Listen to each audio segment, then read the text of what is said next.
Et si un petit pays enclavé défiait la puissance d'un bloc de puissance régionale? Bienvenue dans l'histoire de la victoire du Niger sur la Communauté économique des États de l'Afrique de l'Ouest, connue sous le nom de CEDEAO. Notre histoire commence au début de 2021 avec les élections présidentielles très disputées au Niger. Mahamat Usman, le leader de l'opposition, a allégué fraude, mais les résultats officiels ont déclaré Mohamed Bazoum, le cofondateur du parti au pouvoir, comme le vainqueur. Cela a allumé une étincelle de tension qui exploserait plus tard en une crise politique à part entière. Avance rapide jusqu'à la fin de juillet 2023. La tension politique, toujours croissante, a culminé dans un coup d'État. Le Niger s'est retrouvé sous le contrôle d'une junte militaire dirigée par le général Abdourahmane Chiani, ancien chef de la garde présidentielle depuis 2011. ECOWAS a rapidement condamné le coup d'État. Le nouveau président nommé, le président nigérian Bola Tinubu, a imposé des sanctions et déclaré une zone d'interdiction de vol sur le Niger.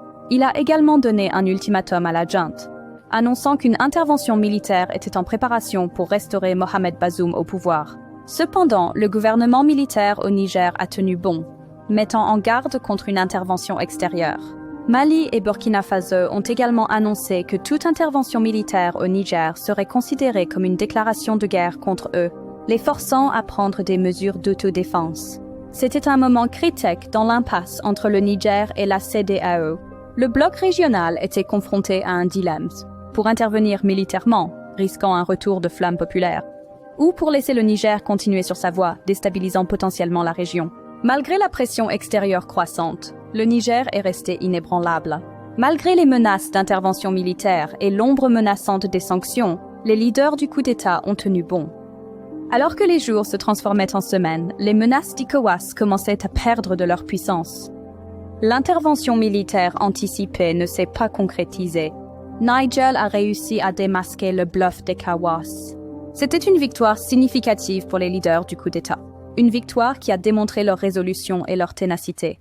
En conclusion, le récit de la victoire du Niger sur Ikwi est un témoignage de l'esprit indomptable d'une nation. Malgré les obstacles, le Niger a tenu bon contre un bloc de puissance régionale, défi réussi à ses menaces et sanctions.